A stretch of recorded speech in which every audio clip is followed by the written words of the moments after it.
Good morning, everyone. We will now convene the June 27th Committee on Special Populations. We'll start with introductions. I'm Rebecca Smondrowski, board member. Brenda Wolf, board member. Sabrina Hernandez, the recorder for the Board of Education.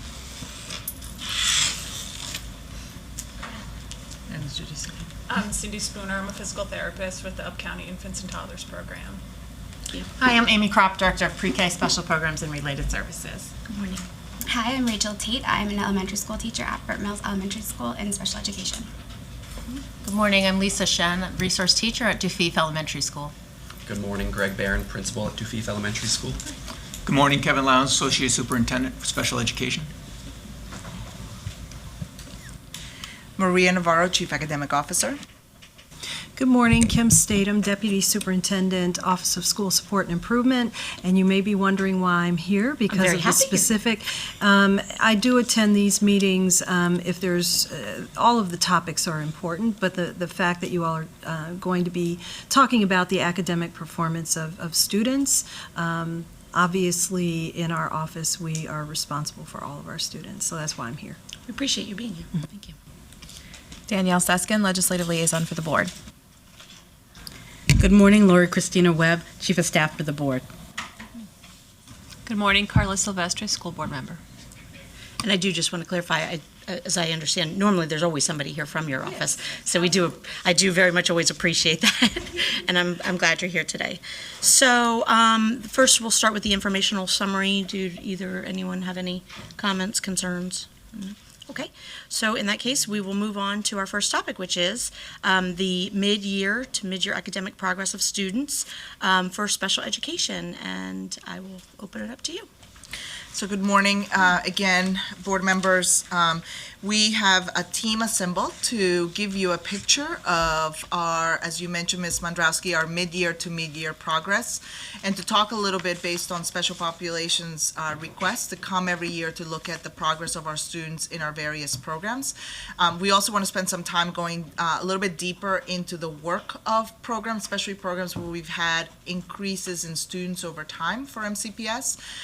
Finally, I just want to make a note that end-of-year data and information, Dr. Wilson mentioned, we're working through that now, and so sometime in early July, information will come out around our evidence of learning data that will be sent to schools and will be coming to the board and all staff. So we're just wrapping out the year, hence why we're doing mid-year to mid-year. So with that, I'll turn it to my colleague, Kevin Lowndes.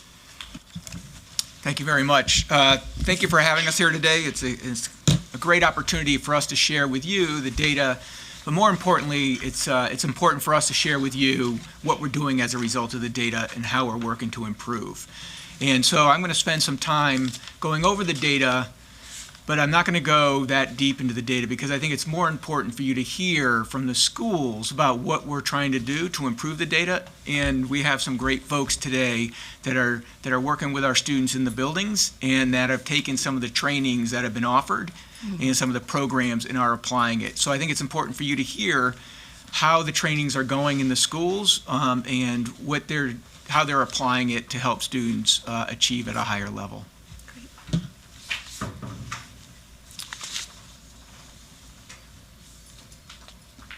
So the outcome, like I said, is just for me to review the data. Then you're going to hear from Rachel Tate. She's going to talk about how she applies the zones of regulations for her students and with the school to help students that achieve at a higher level. Then you're going to hear from Mr. Greg Barron and Ms. Lisa Shin from Dufief Elementary School. You know, the board has approved quite a bit of funding going towards Orton Gillingham in the trainings that we're doing there.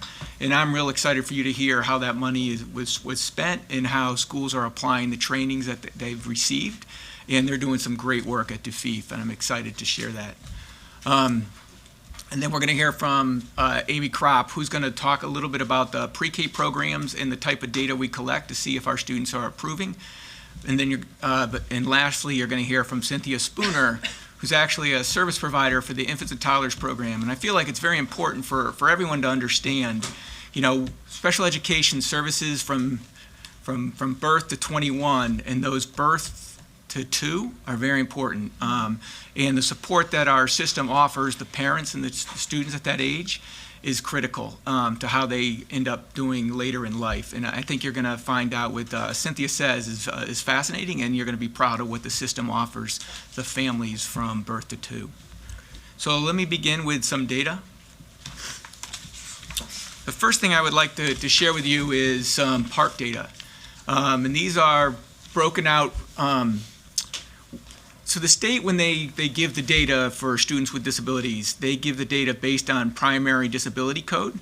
And when you look at our evidence of learning data, what you see is program code. And it can be very different because based on the needs of the students and the placement, that drives the program that they're in. And so they can have any type of primary disability and be in any type of program, depending on the needs that they have to be successful within the academic setting. But the state looks at it as the disability code. So we look at, so most of those programs do overlap with the primary disability code and the placement, but not all. So I just want to clarify that. So when you look at the state data, you're looking at, on the IEP, what the primary disability code is. Can you explain this a little bit? Yes. So the PARCC data, this is how many students took the PARCC in 2014-15 that are receiving special education services, and then how many students are taking the PARCC in 2017 and 18. I just want to show you the growth, and that's the purpose of this. So what you'll see is that the number of overall students in 2014-15 was 8,646, and then the number of students that took it in 17 and 18 was 9,060. So this was an increase of 414 students. Now you're thinking to yourself, but we've had a lot more students in the system come in from 2014-15 to 2017-2018, and you're correct on that. And so the students that take the PARCC are the students that are in the diploma-bound pathway. And so many of our students, we've actually had from 2016 to 2019, 1,603 student increase. And that includes our students that are in the alternative learning outcome pathway, the students that are not on the diploma-bound pathway. And so you'll see that actually many more of our students that have come in during the time period are students with significant needs, and not the students that are necessarily on the diploma-bound pathway. That's where our growth is.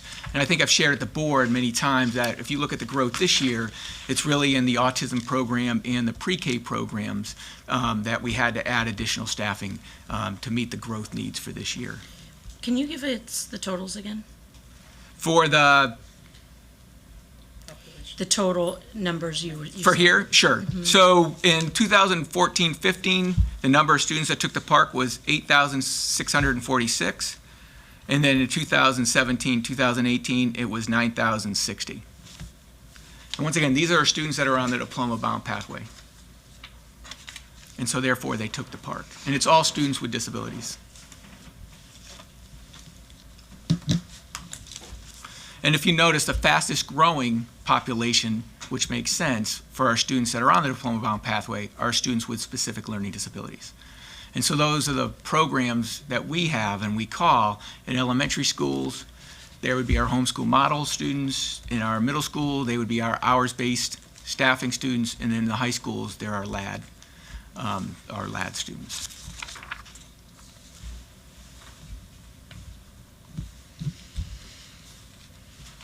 And so if you look at the PARCC performance during this same time period, what you'll see is that for our English, the literacy PARCC, we've improved in every single one of our categories. Oh, that's good. So that's a good That's good slide to show, a good one to start off with. And if you look at our math, so we've grown overall, but in a couple of areas, the emotional disability and all other disabilities, we've actually decreased a little bit. And as a result of that, we have put in more supports this year in our program for students with emotional disabilities. With the understanding that, we might not have had all of the supports at the school that the schools needed to reach the social emotional part of the student that's getting in the way of achieving academically.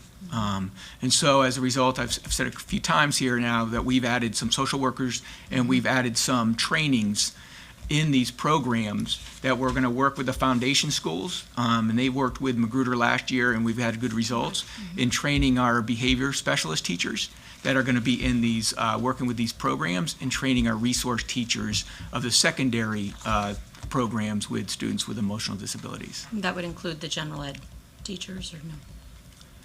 For the trainings. For the training, we do have training going on with some general education teachers, and we were very fortunate that the other night, with the Kerwin funding, we are adding another position actually to work with students with having behavior concerns with the general education as well as with the special education students. So we will now have a couple of people trained in that area to support schools. I have a question. Sure. So you could have an emotional disability and have another type of disability, but your primary code would have to be emotional disability to be in that category? From the state, correct. Okay. Do you have a racial breakdown of that category? I can get it for you. Please, thank you. As a follow-up. So, but remember, for us, it doesn't necessarily mean that they're in our program for students receiving, for the emotional disability. That you can have a primary code, but be able to be in the home school and act and do very well there. Okay, thank you. So I just wanted, this is evidence of learning again, and I just wanted to give you a quick breakdown. I shared this at the last one, but a reminder as to when we look at elementary, middle, and high. For the literacy, we are improving in the elementary and middle, and this is from 2017 and 2018, but in the high school, we dipped a little bit. And so I'm going to share later what we're doing about these data points and how we're working with OSSI to make sure that teachers are getting some more supports in place at the school to help students, all students, especially students, though, with their interventions, students with disabilities, to improve academically. And just one question, and I know that you attempt to do this, but are we successful in ensuring that the kids are having issues with, that they're really learning disabled and not English language? Yeah. That English language is not the problem? Yep. We've talked about that before. I don't know if you want to I mean, speak to I it. don't So we are working on that, and there's been a pilot program the last couple of years where we've worked, first of all, with the a psychologist on how to give and support students, English as second language students, how to give an assessment. And this year we completed a online course to give to the teachers that are doing the educational assessments to figure out whether it's a language or whether it's a learning disability. But it is something that, Dr. Navarro is going to talk a little bit about because it's an ongoing conversation. So one of the things I just wanted to make sure for our newer members of the board, we have a team called the Bilingual Assessment Team that they are they're a specific support to schools, but at some level they come in and actually do assessments depending on the English language level of the student. If they are at a certain level of English proficiency and they're still having concerns, the bilingual assessment team comes in and works with staff in the schools, or they themselves sometimes do the assessments to figure out, is it a language or is it other concerns? At some point, we may want to come back and do a little bit of the work that they do with special ed, with the special ed offices and other folks in identifying which are the students that we see dual needs for. If I could just add to that, and Kevin may have said this, they also look at the proficiency of the students in their home language or their native language. Yeah. Yeah, I was going to say, because we've had parents who've had concerns about the fact that their kid it's not that they're struggling with the language as much as they're struggling with a learning disability and they're being misidentified, so. So one of the things with the new Performance Matters tool is that we were able to identify the evidence of learning data based on programming.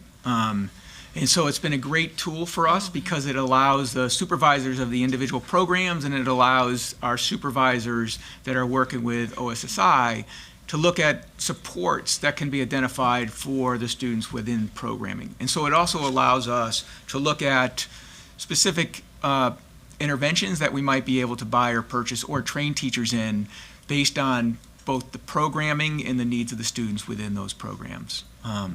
And I chose these programs, and this is just a sample to let folks know how we look at the data. And I picked these programs because these are the biggest programs that our students are in that are in the comprehensive schools. And once again, on the diploma-bound pathway. And so it does allow us to see how well they're doing and how well they're not doing. Unfortunately, you'll see some red in the homeschool model. At grade 3. And one of the things about the grade 3 is, you're getting much more academic at that point. And so, I think one of the exciting things that's going on right now is the teaming up with the curriculum office and looking at how to provide supports to students within the reading in a more systematic way. And so doing the screening in a systematic way and looking at the screening results, and then coupling that with other data points to get a good understanding of what interventions the students need. And we've bought some interventions targeted towards literacy in the elementary. And so it would be a much more systematic approach when we roll out the new curriculum and working with the curriculum office. Yes. That's what I was just going to ask you, whether the numbers you were seeing on external literacy, when they differ that much from the district in the classroom, Right. if it was a curriculum issue, if you thought it was an alignment issue, and whether or not that would be taken care of with the new curriculum. So with the new curriculum, it'll definitely align because it's standards-based curriculum. And so we are excited about that. And so But see, like on grade 3 Right. in autism, they're 83% on the district literacy, but 50% on the external. I was trying to figure out what might be causing that. right, and this data that's a great question to ask. So this is the exact data that we look at to ask those questions. So is it a curriculum, That's what I was or are the teachers, are they working and teaching the curriculum that's aligned with the external? And so it could be a variety of things, and that's where we work with the Office of School Support and Improvement, and we work with the curriculum office to really tease out, what is it that's causing the disparity between the two. One thing that I think is important to think about is, let's say the district assessment that will come with the new curricular materials has a benchmark of, 8 out of 10. That is their correlation to say that the student has enough knowledge that they think they have a solid foundation on that specific standard. But as we use multiple measures, we may find that that's not calibrated correctly to really give us a forward indication to what the the state measure will be. And I think that's an important piece to also think about the interrelation between the three measures and what they're telling us. One thing that, if you remember, that when we looked at the evidence of learning that we see in a lot of our measures was the classroom data, which was the teacher data and the grades. And what was that measure compared to the district measure, then compared to the external measure. So it's something we take a look at. I do think that the assessments that we are transitioning at the district measure and in the classroom measure are more aligned to the curriculum, and so they're not, so they will give us a better guidance because they're not all internally developed. And so they will be better aligned with the external as well. Right. And do you have this information broken down, not just by demographics and by school, but then by individual students so that you can really pinpoint what supports each child needs? Yes. To do better? So when performance matters, you can go right down to the individual child. Once you go down to the school, and then you can go down to, and I think, Greg might talk a little bit about that when he talks about the Orton Gillingham and how they determine which students are appropriate for that. Okay. Great. Not to put you on the spot, Greg, but. Add it to my talking points.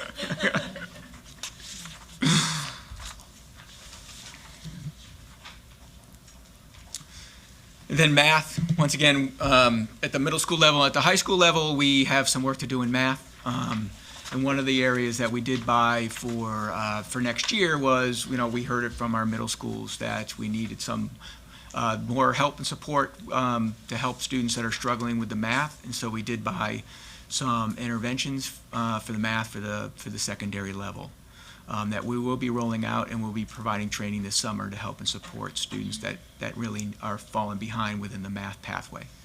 But we will continue to, we also bought some interventions and supports and have some training going on in the elementary, because we understand, the stronger we can get our students and build up that strong foundation in the elementary school, both in literacy and in math, the better off they're all going to be when they get to the middle school and the high school.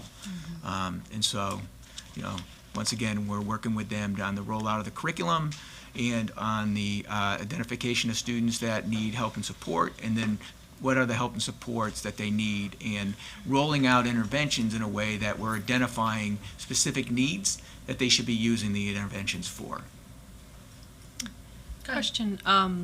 So when picturing a middle school teacher with students that need this intervention, can you help me understand how the intervention is implemented?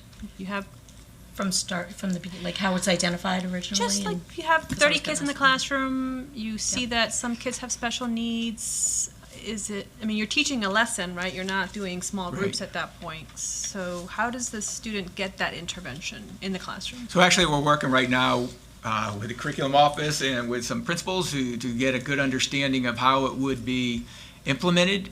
In talking to the folks, the vendor, we just spoke to them a couple weeks ago and asking them, not every school has the same schedule, and not every school has the same way of that they're going to be able to offer the interventions. Is there a variety of ways? And one of the things that they did say is, yes, they have examples, successful examples throughout the country that they're working with now with schools, that they're providing the interventions in a variety of ways. And so that we are very cognizant of that, and so they might offer it during a resource period where a student who is already getting extra help and extra support because they're struggling in areas has a resource period, that they'll be able to offer this intervention during that time period. Some schools have some extra help and attached to their math classes now, and so they would be able to maybe offer it during that time period. And so we will offer and work with schools to provide some flexibility on how they would be able to offer and support the math intervention. Thank you. And I know this isn't the time for this now, I'm just putting it out there that, one of the reasons we had talked about having the teachers come and talk was, I am curious about the whole process, overall process of identifying somebody, how they, then they call in to central office. And we talked a little bit about it at the board meeting, at the board table, but thought maybe we could just take a very short time to do a little deeper dive later when you're done. Okay, sure. And once again, when you look at the data broken down by programs, it allows us to target what kind of help, what kind of supports do we need.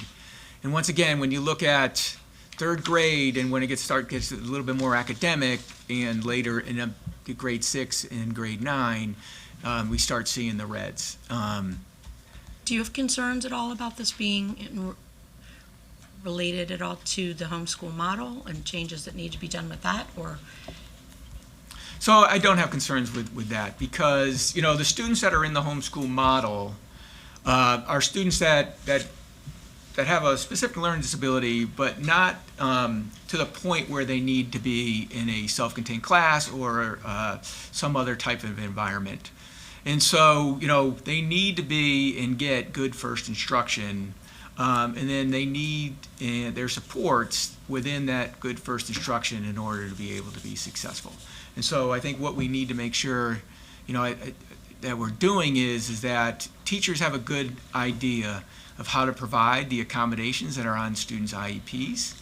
And then we need to keep working with schools on co-teaching models, but also working with schools on how do you provide supports within the classroom without a co-teacher.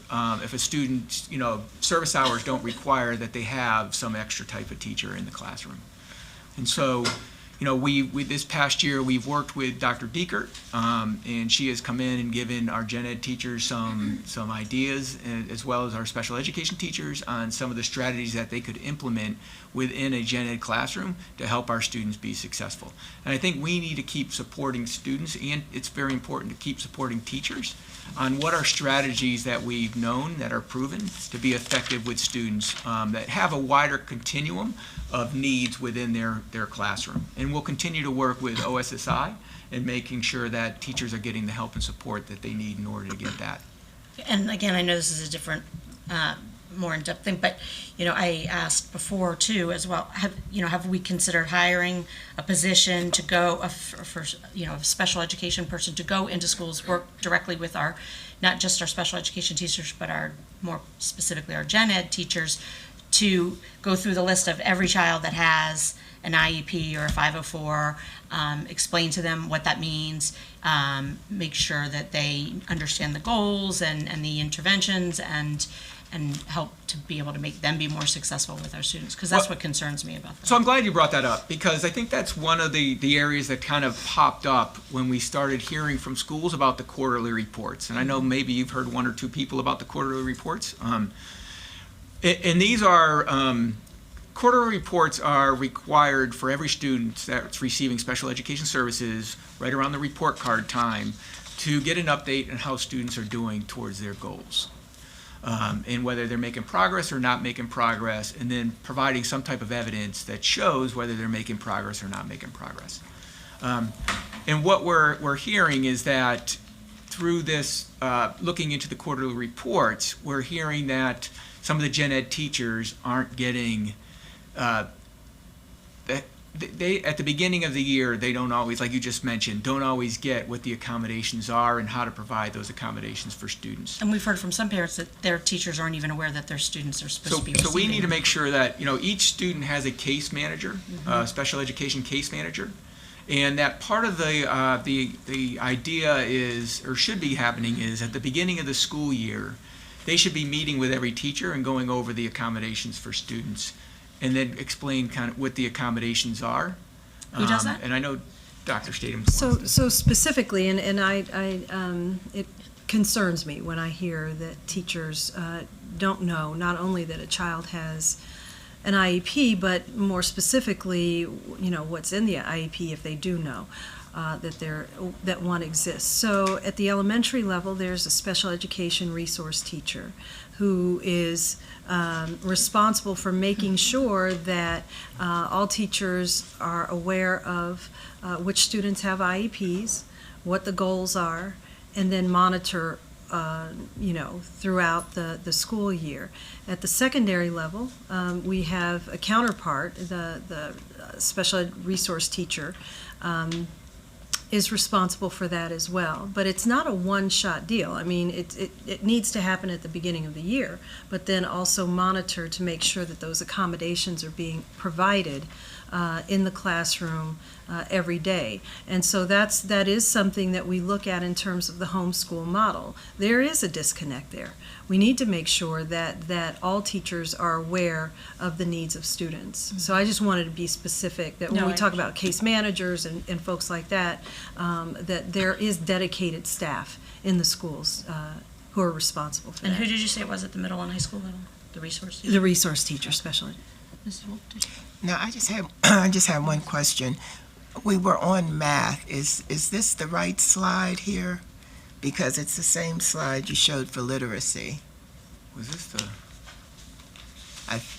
Unless I'm confused. Wait a minute. You're right. I'll have to get you the math. Okay, thank you. Sorry about that. That's okay.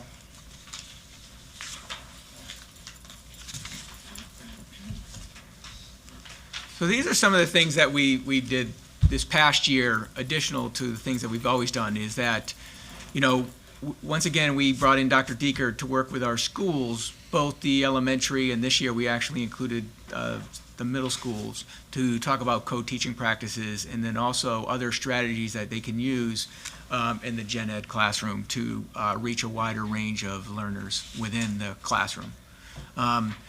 We had some training on the zones of regulations that Rachel will talk about, and that actually is helping students to understand and regulate their own behaviors and using colors to do so.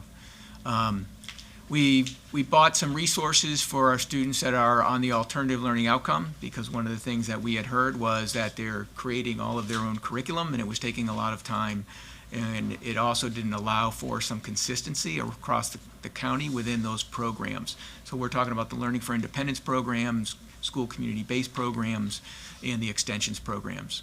And the last thing we did was we've trained at least two people in every building now, a special educator and a reading specialist on a 5-day Orton Gillingham methodology training that then teachers were able to bring back and incorporate within their teaching during the day. And you're going to hear how that was done at Dufief. Some of the things that we're doing to improve for next year is, we're working once again with the curriculum office, and we were able to meet with the vendors and talk with the vendors about providing the accessibility features up front, rather than going back and making sure that the curriculum was accessible after it was already rolled out. And I will say the vendors have been extremely helpful in working with us and making sure that it is accessible to all students. The other thing is that we're going to be training both teachers and paraeducators for the first time, because we're working with Nikki Hazel, the Associate Superintendent in Curriculum, to identify paraeducators to help roll out with the trainings for our reading and our math supports. And that is going to be part of the Struggling Learners Grant that came out of the Kerwin Commission. The other thing is that we are looking at, and with the curriculum office, how do we make sure that we're using the data points that we're asking teachers to look at with our system-wide screeners, and helping teachers identify what types of helps and what type of supports that they're offering, and then teaching them how to put in these interventions into the Performance Matters platform so that we can figure out whether it's really helping in the area that we think it's going to help in. And so that will allow us now to really look at our interventions in a system-wide way to see what's effective, what's not effective, what works, what doesn't work, and where we need to buy new and get rid of the old if it's not doing what it's supposed to be doing. And the other thing is that, once again, we're working with foundation schools to train our behavior support teachers and our staff members within our programs for emotional disabilities, both to work on strategies of helping students to regulate their behaviors, but also teaching strategies for the gen ed teachers. Like, how can they go in as a resource to the gen ed teachers when these students are in there because they've learned how to regulate their behavior, that they should be in the gen ed classes receiving their education. That the teachers are going to need some of the help and support to understand what the triggers are, and to be able to avoid the triggers, but also to be able to give positive reinforcements where the students need that. Great. So I know, we've all heard some concerns over the seclusions and restraints and stuff like that, and in terms of utilizing those as an intervention method or so, I suspect it's a much bigger discussion, and that perhaps we can put it on one of our agendas for in the coming year. But if you want to talk at all, just briefly about, do we have an action plan? Is that part of the training?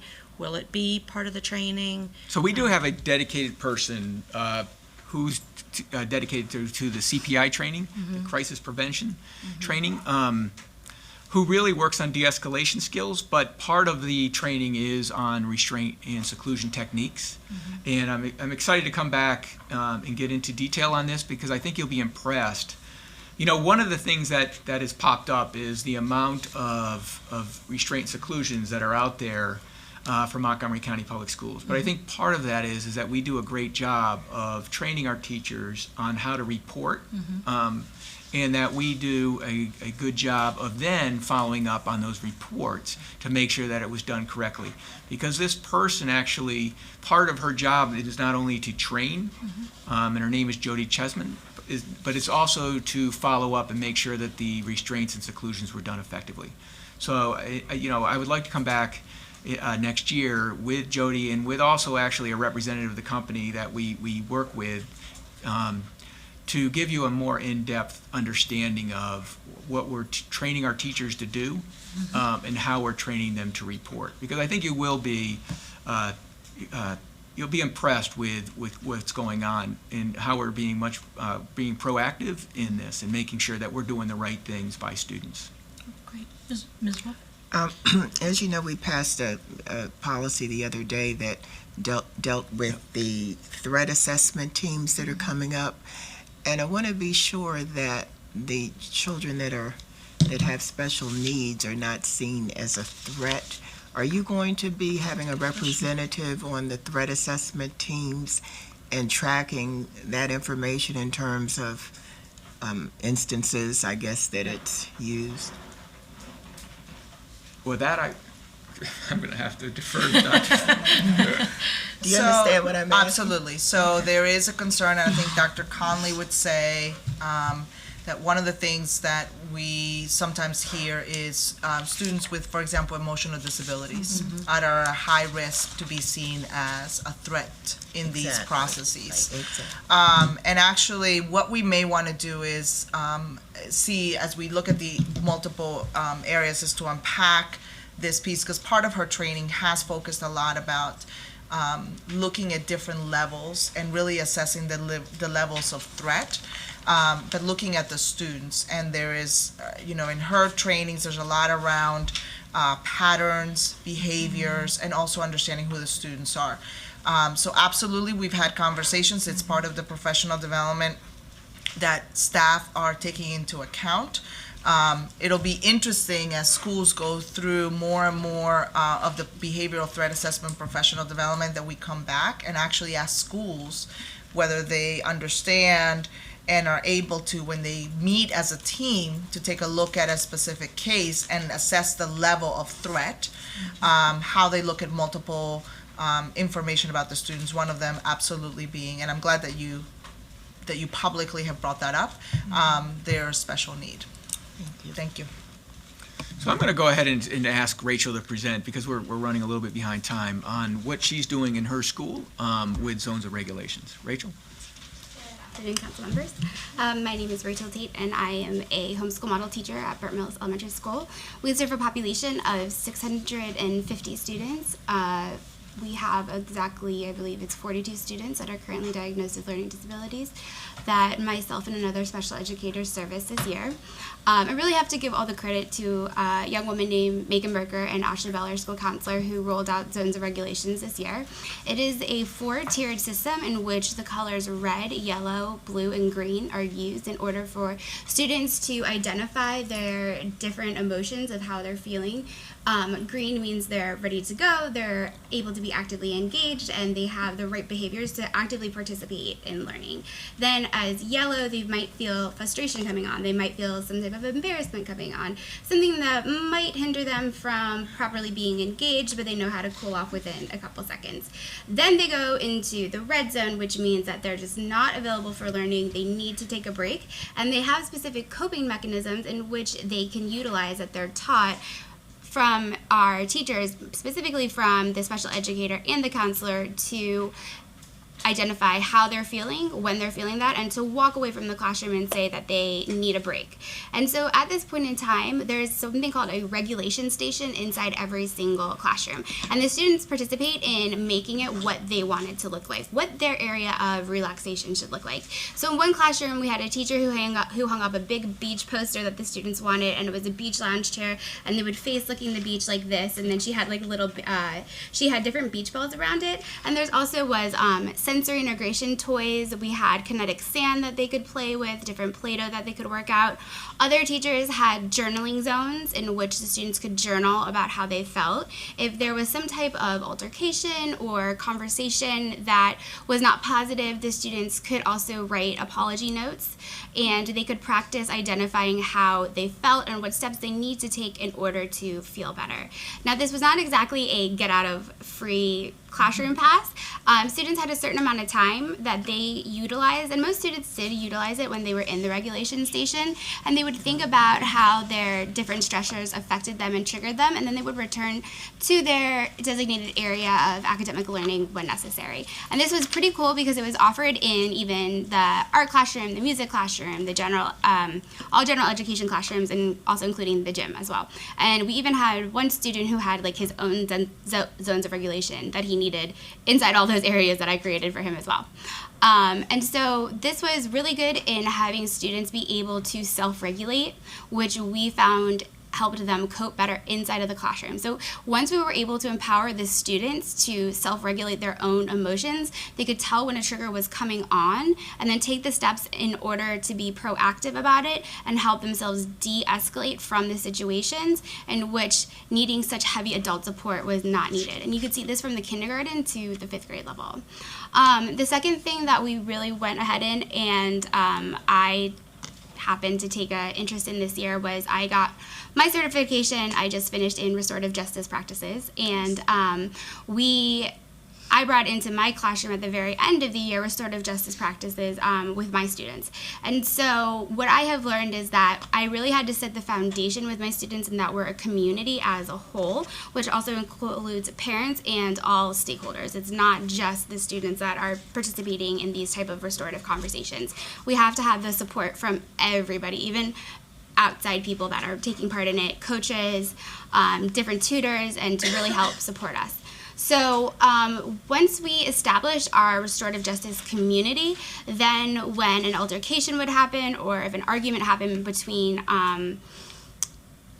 two friends, or even between a teacher and a student, where a student was feeling really frustrated with the teacher and they just needed to tell them how they were feeling, they had the ability to express this with them in a positive light in which they were able to work together to share their frustrations with one another and rebuild the relationship so it was proactive and that the student was able to engage in a positive learning environment. So we continue to use restorative justice circles that includes, the students and the teachers. It depends on the situation, how many participants you have, but the teachers not only the facilitator, but also an active participant of that conversation, which really makes restorative justice happen in restoring those relationships between everybody, even though it is an adult-child type relationship.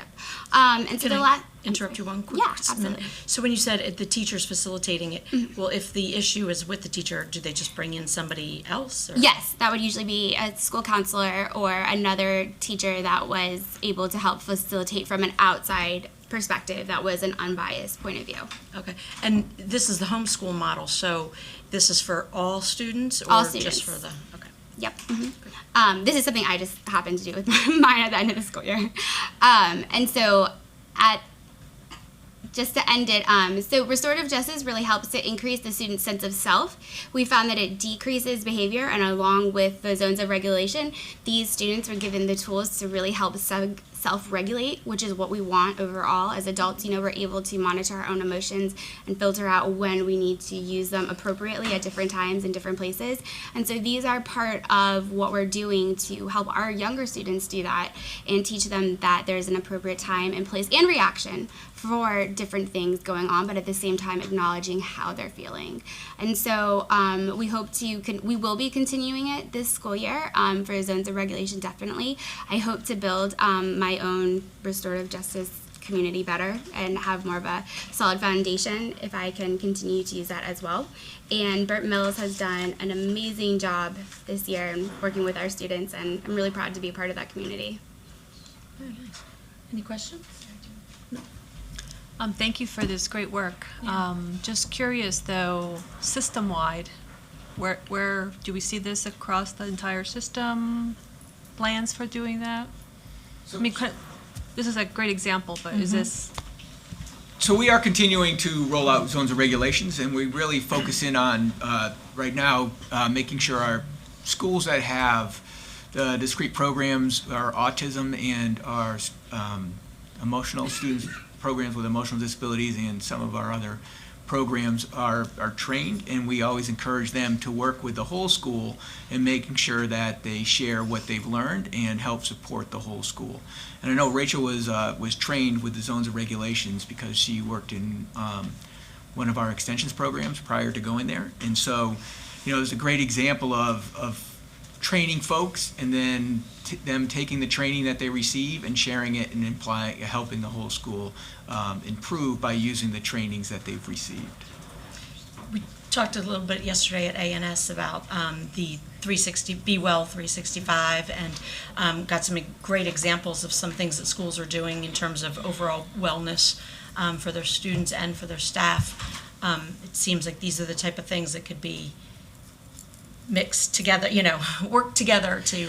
And so what you're starting to see is this blending and braiding, right? Mm-hmm. So the fact that we have the body of work around restorative circles, restorative justice work in schools, is about relationships, and it comes under one of the pillars for the Be Well 365 work. I think the other piece that we talk about is this concept of zones of regulations, but that is not just because we're talking about special populations.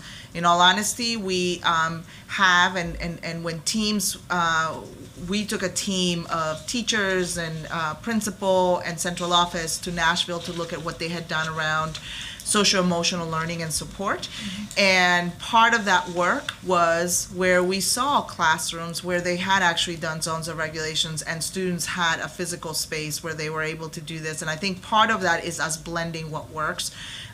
One of the things that we've learned around academic interventions is that even if there's an academic intervention that's very phonics-based, that is focused on English language learners, mm-hmm. it also supports the learning of other students. And so that's sort of the blending that we want to be able to bring together and have and develop more capacity for staff to have a set of resources that they can utilize and they understand how to work with those to support schools. So throughout the schools, I think what we're going to see is more models of these blendings of professional learning as the educators look at their toolbox and say, okay, I've gotten training both in content, engagement, and supports for students, and this is how they're coming together as one in my schools. So that's what I'm really hopeful for with the reorganization that you talked about at the board table a little bit, and I don't know if you want to speak to that at all and how that's working in terms of supporting the whole child in the work that you do. So I just wanted to say, so for the zones of regulation and restorative justice practice, my principal, Stacey Ashton, is a huge advocate in a mindful moment and taking that wellness and the 365 and going ahead and applying it to the whole child. And what she really preaches to us, and she's done an incredible job, is making us focus on the whole social emotional part of the child, because a child is not academically ready for learning or even able to learn if they're not able to have control of their emotions or whatsoever. And we have so many different, and I can only talk about my school, but we have so many different socioeconomic things happening outside in our community that making sure our child is okay as a person is the most important thing even before going into that learning. So we have something also called a mindful moment, and this is school-wide, and so there's 650 kids and only 40 of them are diagnosed with learning disabilities. And so we use it within the entire school, but that's really because my other special education teacher and our school counselor really put their whole livelihood into the zones of regulation, and my principal really supported them in doing it. And she's a huge believer in mindful moment, and I found restorative justice practice, like I went out and got my own certification just because I was so interested in it and what it could really bring to any type of school, and its practices are incredible. And so I find that when you put them all together, it can work in any type of setting, and that's truly an awesome thing to see with our students. And relation to the support staff and the reorg? Well, I'm just saying in terms of if you have an issue, one of the things that we've been talking about is how they're all working together now. Mm-hmm. And so I'm feeling like I'm getting a much more positive vision of how that's working, or hopefully working. So I was just curious from a staff perspective if you can see the mixing. So So I can say that I can only talk about my school and what I have sought. I cannot talk about anything else. In my experience, everything that Burnt Mills has done, Burnt Mills has come out with. Like my school counselor, my team leader, were really the ones who rolled this out, and they're the ones who launched it and took the initiative to do it. And they were both priorly trained in other places as well. As Kevin said, I was priorly trained, but I came into this and they had rolled it out. I don't know if other elementary schools have trainers and stuff, but it wasn't any outside sources. It just came from within my school. So I'm now going to ask Greg if we can move forward. Absolutely, please. We have a lot on the agenda. Yes, we do. Probably, I know, and I promised our Dr. agenda. Navarro I would try and keep us on track. Not doing a good job so far, but we're fine. We're still good. I promised her also. So I'm going to probably adjust also and let, after they go from Dufief, let Cynthia go and do we do in the infants and toddlers, because I want you to hear from the programs and what's going on there. I think that's the most important. Yep. So Greg. Thank you. Good morning, members of the board. Like many educators, when we first heard that Montgomery County Public Schools would be providing training in the Orton Gillingham methodologies, our staff was so excited for the opportunities that this would present for some of our most struggling readers with and without educational disabilities. For years, general educators, special educators, parent alike, the parent community has heard about the Orton Gillingham methodologies and the impact it can have on students who require just a different approach for learning some of those foundational skills that are critical to reading and writing. At Dufief Elementary, we are so fortunate to have all of our special educators. I worry about saying that when I hear one and two. We're so fortunate to have all of our special educators trained in the approach. And you can see from the photos, we recently hosted a week-long training for 60 other educators across the district to become versed in the OG methodologies. As a Tier 3 intervention, we have already seen the tremendous impact OG has had on some of our most fragile learners, including students in our Special Education Learning Center, students receiving special education instruction as part of our homeschool model, and as well as struggling readers not identified as having an educational disability. The question came up about, when we were looking at the data, how does that data help to drive who is eligible for these interventions? We regularly look at the evidence of learning framework data as a broad screen. Who's meeting these measures? Who's above that line, so to speak? And then when we recognize our students who are not yet there, we look at, well, what's keeping them back? And that's where we use a variety of different diagnostic assessment tools to see which specific intervention program would the student most benefit from. Not every student is going to benefit from the Orton Gillingham approach. I'm pleased that the district is recognizing a few other great trainings that are out there and great other interventions that specifically fit the academic profile of some of our most fragile learners.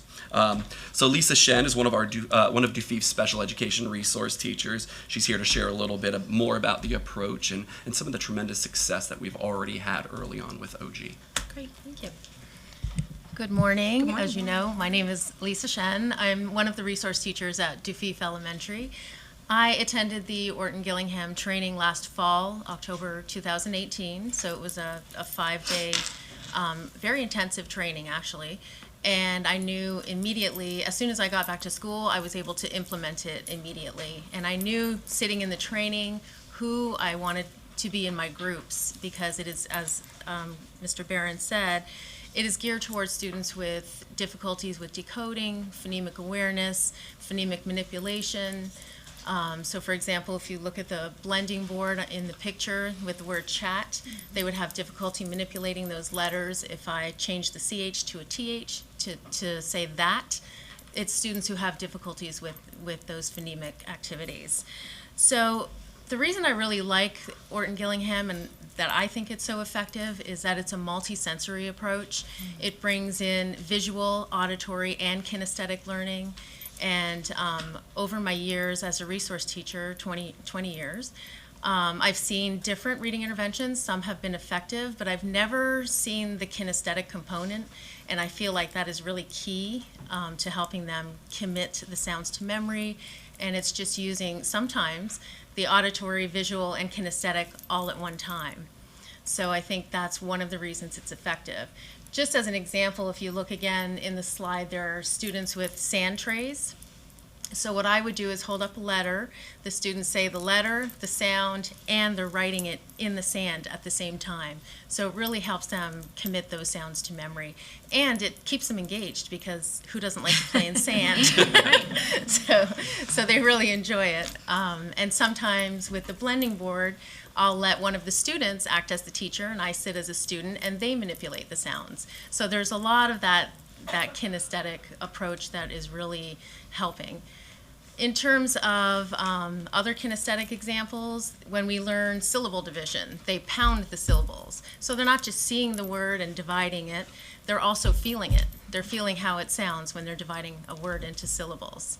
There is, Orton Gillingham uses the term red words, and that is actually what we commonly know as sight words, the words that don't follow any of the rules. They are not spelled like they sound. So often students have a lot of difficulty learning their sight words, and if there is a working memory issue, it's even more difficult because you have to memorize them basically. So Orton Gillingham, when I went through that day of training where we learned how to teach red words or sight words, it was like a light bulb going off, and I was just really excited to implement it, because I had never, that was always my biggest challenge teaching reading, is trying to teach those sight words and trying to teach a good method for them to stick. So with the red words, it's called red words because they use a red crayon. They're always written in red because those are the words you can't decode. And we use our arm to tap the words out. They trace it on plastic trays. So there's that kinesthetic piece again. So it really has been tremendous in helping with that. Orton Gillingham is routine driven. However, it also allows a lot of flexibility. It's routine driven in that there are certain components you need to teach 2 to 3 times a week, and that includes the blending board, the sand, and also just going over the sounds. But teachers can bring in their own creativity as well. You can bring in books and do partner reading. You can do plays. There's poetry, so you can pull in a lot of different creative options as well. If you don't have to use Orton Gillingham's sight words or red words, you can bring in the MCPS sight words. So there is that component too, which is really nice. And again, it keeps the students engaged. So in terms of success, because that's why we're here, I'm just highlighting 2 students that we had. Both of them are in 2nd grade, both 2nd grade girls. One has an IEP, and it's specifically only for phonemic awareness. It's decoding. That's where her specific learning disability is. So she, as soon as I finished the training, she was number 1 in my group. And she came to me reading at a level 7, which is beginning 1st grade, and that was at the end of October. By the time we finished in June and had her IEP meeting, she had gone up to a K, which is mid-2nd grade. So she progressed over a year in that period of time. So we were really excited to be able to report that at our IEP meeting, of course, and parents were very happy, and she was much more confident, and now she's, volunteering in class to read, so it's great to see that success. Our other student is a student who is not, she does not have an IEP, so she is actually above grade level across the board, except in that one area with the decoding and the phonemic awareness. She was struggling with that. So when we didn't have her meeting, we had an educational management team meeting. That wasn't until March 2019, this past March. And immediately, Mr. Barron and I said, Orton Gillingham, because that's the only place she was struggling. So she joined my group in March. She came to me at a level 14-15, which is mid to end 1st grade. And in May, 2 months later, when we had her follow-up EMT meeting, she had progressed also to a level K. So just in that short period of time, she ended up on her grade level. So I am going to start with both of these students right from the get-go when we start in the 2019-20 school year. And I'm excited to see how they progress. Great, that's wonderful. So the second student you mentioned was not special education? She was not. But you still did the intervention for her? Yes, we did. And that's the goal, really, the response to intervention. Because she's responding so well, it's possible she may not ever need special education services. So that's our hope. So how will you continue to monitor that, to make that decision? We will have, actually, we already have in our books a follow-up EMT meeting in the fall. So I'll start working with her right from the beginning, and we will see where she is reading, and we'll go over that data at the EMT meeting. Again, a question about scale. You said you had 60 teachers at your school? We just hosted it at Dufief. The 60 teachers were from all across the district. Like I said, we were blessed to be able to have all of our special education staff. We also have a large special education learning center, so these methodologies are critical to many of our students' success. Along with our learning center coordinator, we were pounding on the door regularly to get more of our staff in there, but I know that there's a lot more training scheduled. How are teachers identified for that? So I just want to let you know, so that the goal was by the end of the school year to have at least 2 teachers in every building, a special educator and then a reading specialist, with the idea that we would have some more slots, and then we looked at and we targeted then the learning center teachers, because those are our students that are most vulnerable, that are receiving special education services, but in a self-contained setting some of the day with, or all of the day if they need it. But on the diploma-bound pathway, and many of the things that we're putting them into the learning center were reading.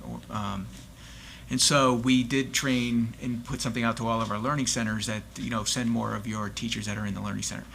But we've also created and opened up more trainings for all teachers. And so we have another training going on actually this summer. And we'll continue training folks. We have 6 more trainings scheduled already for next year. And the thing that we're looking at doing also is it more cost effective to have someone in-house that can actually do and provide the training, and then what do we need to do in order to train somebody or a couple of people to be able to do that. But one of the things I'm excited about for next year is that we are sending 8 people to get trained to be coaches. So that and this is a much more intensive training where they will have to go, and first of all they have to work with a student for a set number of hours and have an outside person come in and watch them work and then pass the assessment to be able to then go on and become a coach. And so we're going to have someone within special education become a coach, someone in the curriculum office become a coach, and then someone within every area in OSSI become a coach. And then the idea is that that's 5 people, and then we'll have 3 other coaches that we're going to then identify within each area, someone within one of the schools that will be able to become a coach if they want to, and then be able to go out and support teachers in a coaching fashion. So we put money in the budget for a specialist on this. Is that someone who will be able to do the trainings, an in-house person, or? I mean, that's what I was assuming. So we do have someone with dyslexia, and that's someone who will actually be out and support schools and be able to support teachers. But to be able, we're still looking into exactly, it takes some certifications and some other hoops that we would have to jump through in order to get within the county someone who's able to provide the official Orton Gillingham training to all teachers. And so that's where we're in the process of doing with the curriculum office and how we can do that. I equate it to the skillful teacher. We brought in folks from the outside to train, teachers in the system on the skillful teacher methodology. And then we ultimately ended up having people trained within the system to be able to teach skillful teacher. And that's what we're looking for now with the Orton Gillingham methodology. Ms. Wolf? Yes, thank you very much. One of the things I do want to point out is, though, we are looking at, you said, does that person have receiving special education services? We are looking at, making sure that we're meeting the students' needs and that a label shouldn't prevent you from not getting the supports that you need. So I appreciate that work that you all are doing. Yeah, they're doing great work. Yeah, and you too, so. Thank you. Cynthia, if you want to speak a little bit about what you do with the infants and toddlers, because we're running out of time, and I know we have some other presenters after us. Sure. I'm excited to share a little bit of infants and toddlers with you guys. I love my job, but I'll try to keep it brief. I'm Cindy Spooner. I'm a physical therapist with the Up County Infants and Toddlers program. I have been with MCPS a little over 9 years. I have infants and toddler experience in Massachusetts, with the U.S. military in Europe, and also with MCPS.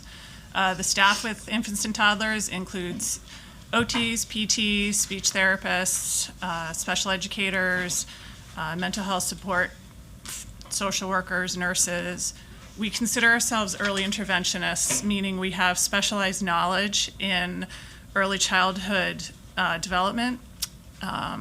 And through our skills as an early interventionist, we can provide transdisciplinary care to support families and their children.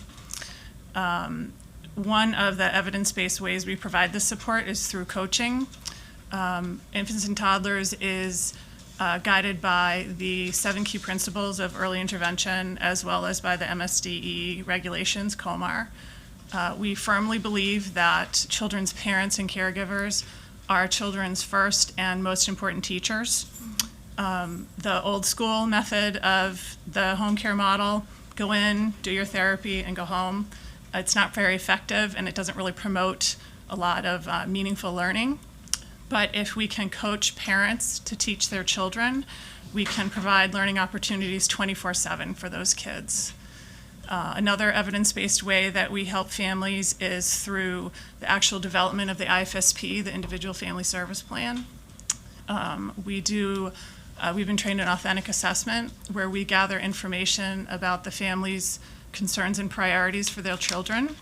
And then we also gather information about the child's skills as they're related to the cost, the child outcome summary. You're familiar with the 3 areas of the, no. I was going to get to that. I know, okay. So, okay, I'll explain a little bit. 3 areas that we really focus on to work towards age expectations are the costs, social emotional skills, acquiring and using knowledge and skills, and taking appropriate actions to meet needs. As we work with children, we look at these 3 areas and we rate them upon entry, periodically through our treatment with the child, and then upon exit. And obviously, we hope for improvement in all these areas to get to age level expectations in preparation for kindergarten.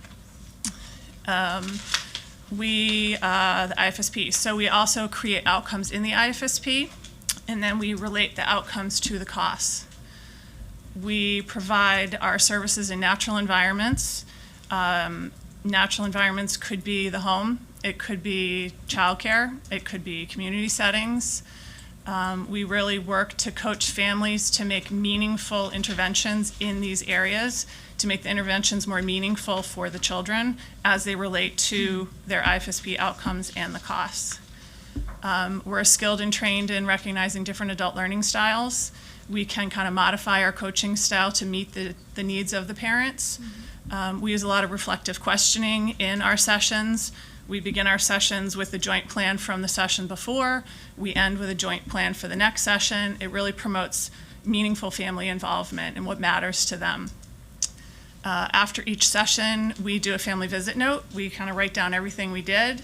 We give a copy to the family. We keep a copy in our working folder, and then we also put a copy in the confidential. The IFSP document itself is reviewed on a regular basis. We review it at minimum every 6 months, where we review the outcomes and we rate them on a rating scale from 1 to 4. And then annually, we do the whole IFSP over. We revisit that authentic assessment to make sure that we have the parents' current concerns and priorities. We again rate the outcomes. We modify the outcomes if we need to. We add outcomes if we need to.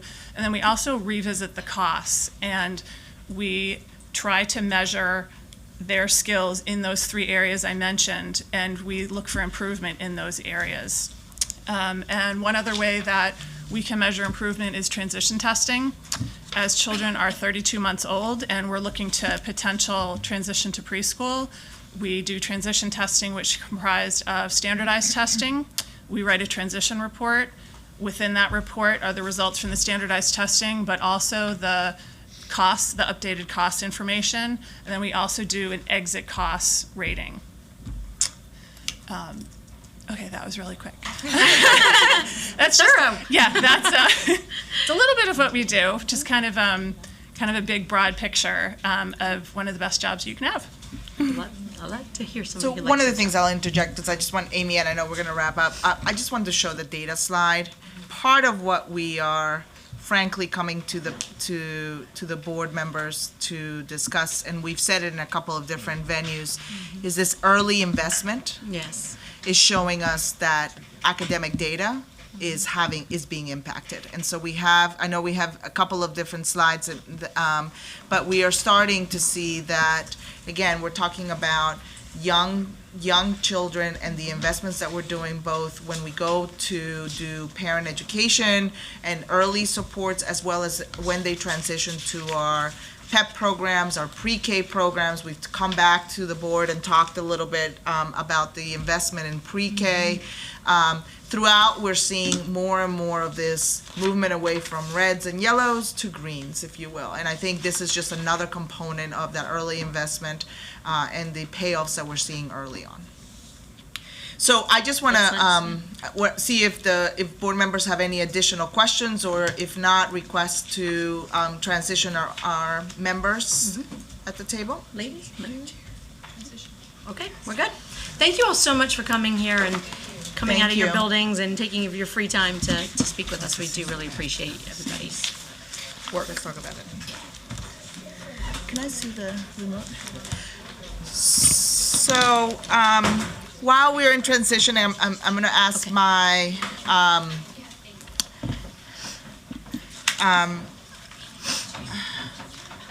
my colleagues to come to the table, Mark and Dr. Bryce, and yes, and so we have a couple of folks.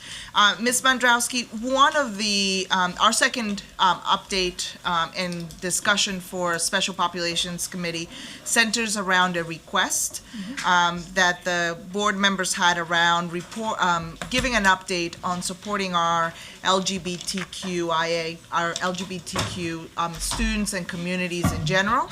And so we wanted to come and just give you a more detailed update, get some feedback from the Special Populations board members, committee board members, and we look forward to an opportunity to maybe come back in the next school year to give perhaps a full update, either to the Special Pops and then hopefully to the board in general in a couple of different venues or ways on the progress that we have started this year specifically in certain areas and where the board has been throughout. So I just want to very quickly have folks introduce themselves and then we'll get started. Hi, good morning. Jonathan Bryce, Associate Superintendent, Office of Student and Family Support and Engagement. Good morning. Cara Grant, Supervisor of Health and Physical Education, Pre-K-12. Good morning. Mark Eckstein. I'm the chair of the MCC PTA LGBTQ committee, and I have two wonderful kids in the school system. I'm Julie Greenstein. I'm a parent of two twins at WJ High School. Thank you. So I thought it would be important to give a brief historical view of some of the key commitments that the board and the school district has made around supporting our students in the LGBTQ community, and some of the messages that frankly the board has sent to the community around how it values the support of learning and opportunities for students. And so I just want to point you to this slide for key commitments, and I won't go through all of them, but if you notice, between the years of 2005 and 2007, the board actually revised MCPS health curriculum to incorporate explicitly and explicitly address gender identity and sexual orientation. And this came out, as I was not here at the time, but I heard quite a bit about the multiple revisions to the health curriculum, and that followed by a lot of professional development and procedures and processes that were placed in schools to let our staff know the implications of what we expected to see and what we wanted to cover in all of our classrooms. Followed by that, there was further revisions in 2014, and in 2015, MCPS issued a gender identity guidelines to all schools.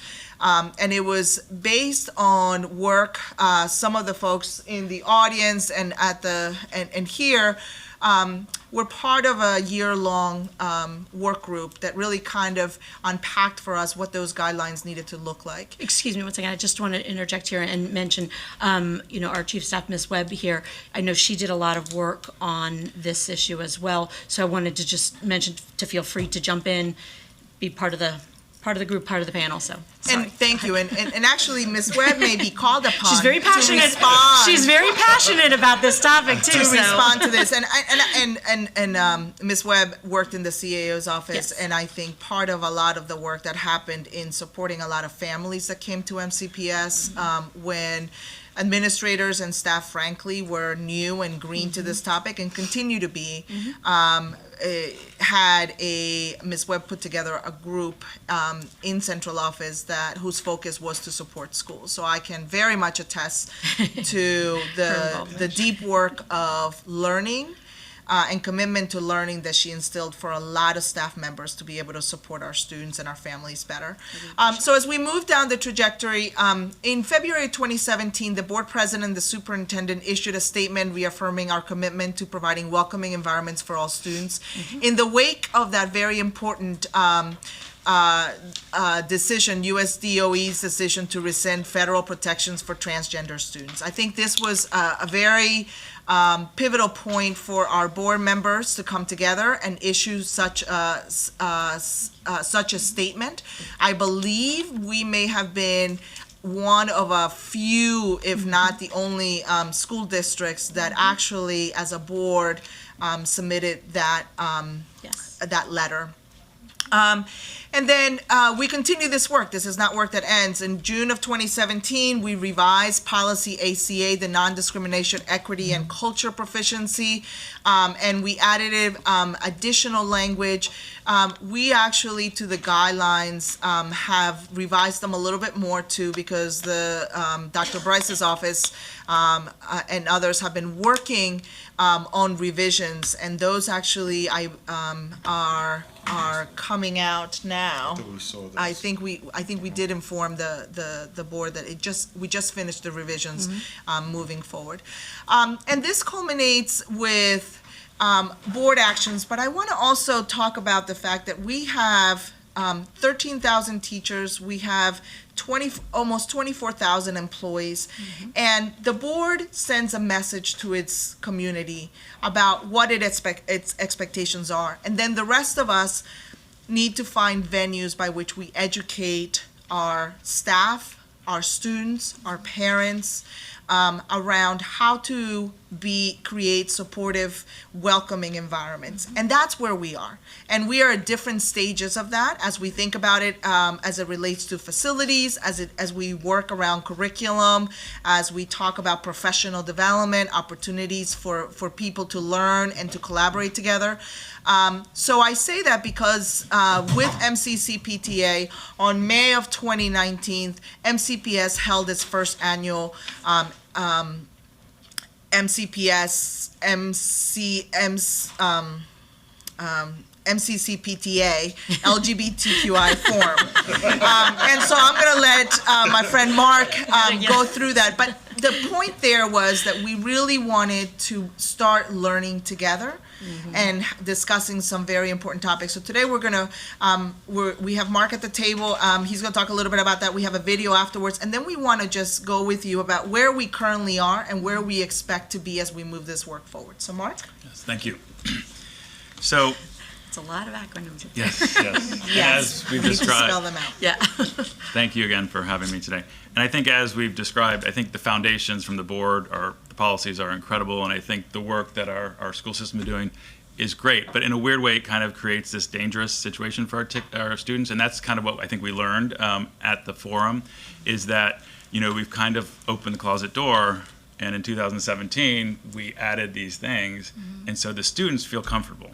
And they're coming out, and then they're having less comfort maybe with their parents, and the school system, I think, takes a while to catch up. So I mean, it's confusing in a way because we're so far and yet like it shows at how much more we have to get it right, because I think that's when it kind of gets this dangerous situation. And as for the forum, I mean, we had calls from all over the country. Fairfax is super interested, you know, how do we do this? And so I think we're on the cutting edge, which is great, but I guess I don't want us to kind of sit on our laurels. And we're hearing this from the kids, and, you know, they're wanting guidance and the staff and such.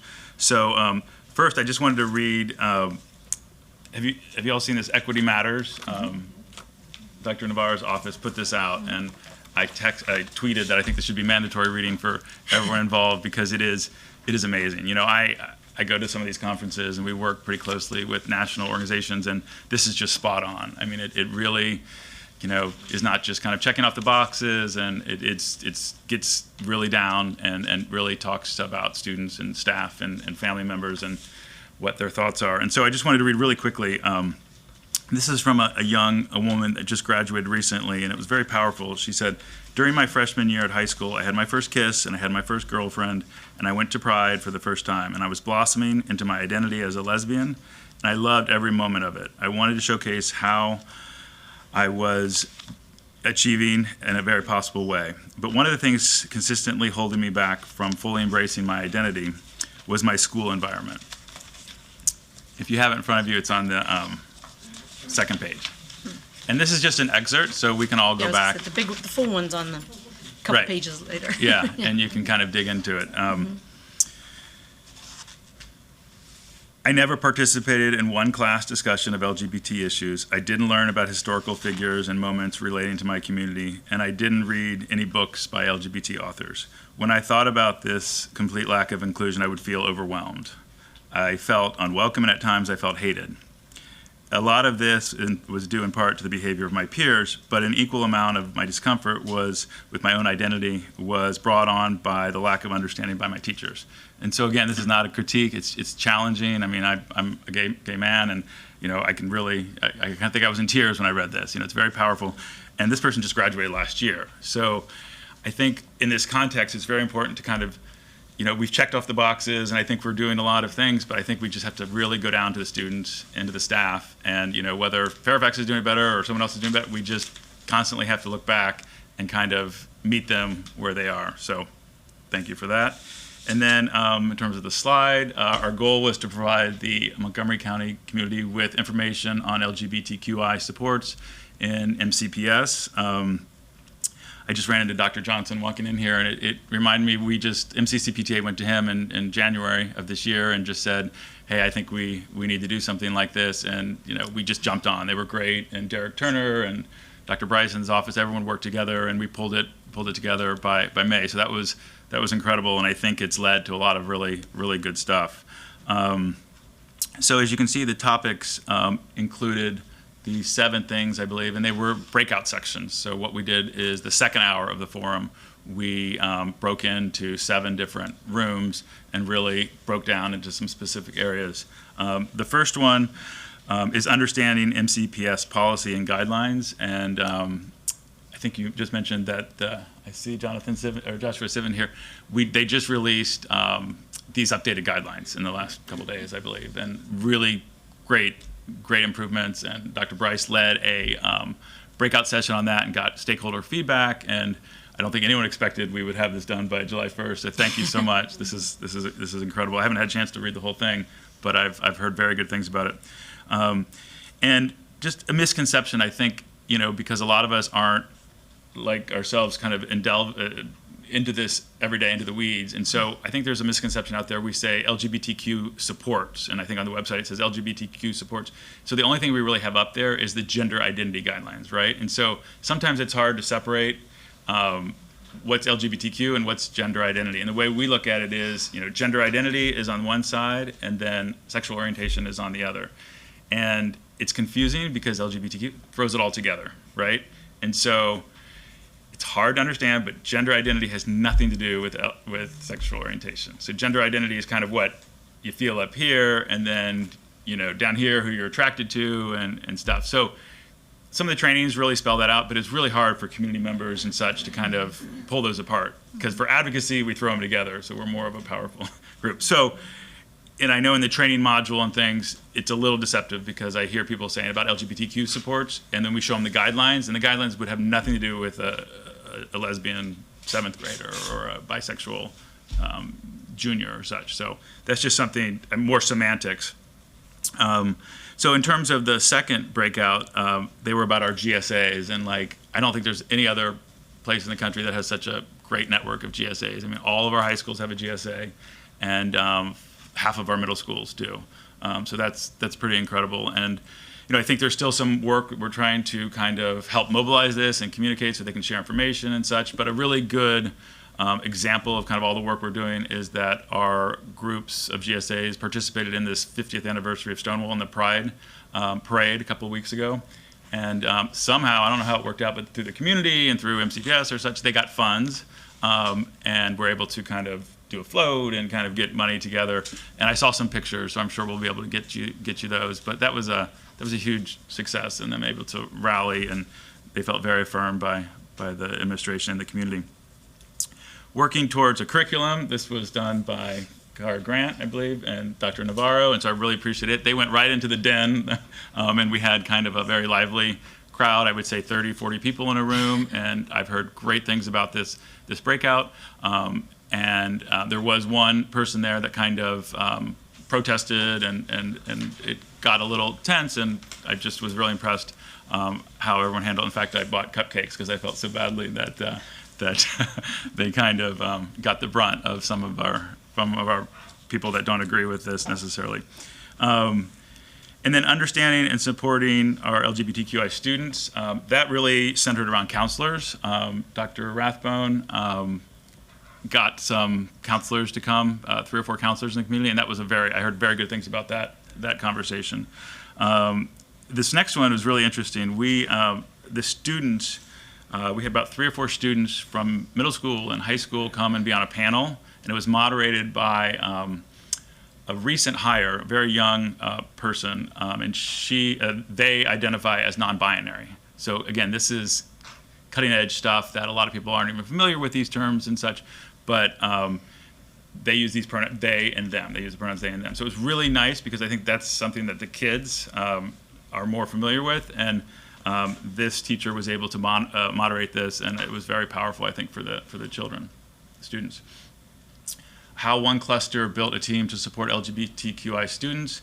That really centered around Bayard Rustin Elementary School, which is a new school, and I think because of that, they were able to kind of start fresh and really have gotten a great handle on kind of how to deal with some of these issues in the elementary school, age-appropriate ways. And so I would highly recommend our principal, Rachel Du Bois, and then our professional development teacher, which is John Eichelberger, who kind of has taken the lead, and they did this really fascinating and powerful training at the beginning of the year talking about gender identity issues. And I know they're getting calls all the time from other schools because it went beyond just a 20-minute online, and they felt that you really have to dig in and have conversations and such. Inclusive restrooms and locker rooms was led by Julie, and I know that was very powerful and well attended as well. So how am I doing with time? You're pretty good. I'm wondering if we can turn to the video, and then I think we want to go through slides so that the board members can also ask us some questions. Sure. I think they have some follow-up questions. Yeah. So can we cue the video?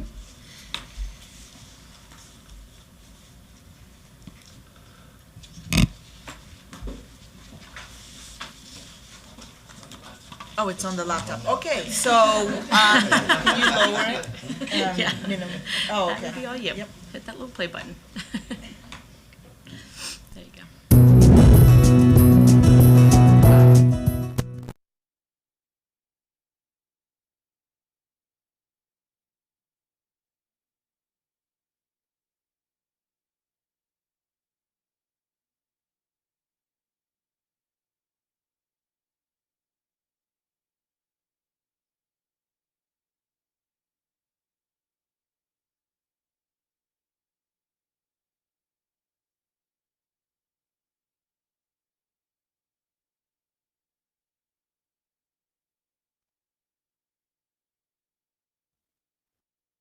Community.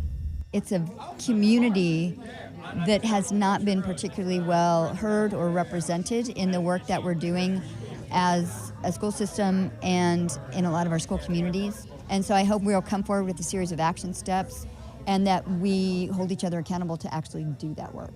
I think that it's imperative that we have these discussions to really open up the conversation about issues relating to LGBTQ community, especially regarding the curriculum, sensitivity training, and being able to make sure that kids see themselves in their own education. Attendees also participated in breakout sessions to discuss important issues and help build a stronger network of support and community. For the youth to see themselves and the people around them and to feel accepted, because that's really important, because I know seeing all these other kids who are also in the community, it makes me feel like I'm not alone, because at times it can definitely feel like you're alone. When we all work together, when we hear each other, I do believe that change is going to happen, and this event is that first step. Gay people, lesbians, transgender individuals, bisexual people are people, and they should be treated equally and should be given equal respect and dignity they deserve. And that starts with providing them with a solid education to really allow them to amass the skills to build a successful future. And I think that it is wonderful we can actually speak about this with open clarity, because if we don't, we're just lost in the mud about this situation for another generation.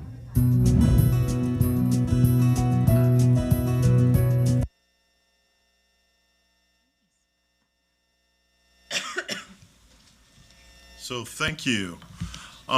Certainly we think that the forum was a great start. It was an opportunity for us to come together and to hear from students and members of the community. There are several updates that I'd like to share in regards to the forum. The first deals with an update related to restrooms. So certainly that is something that we've heard much about.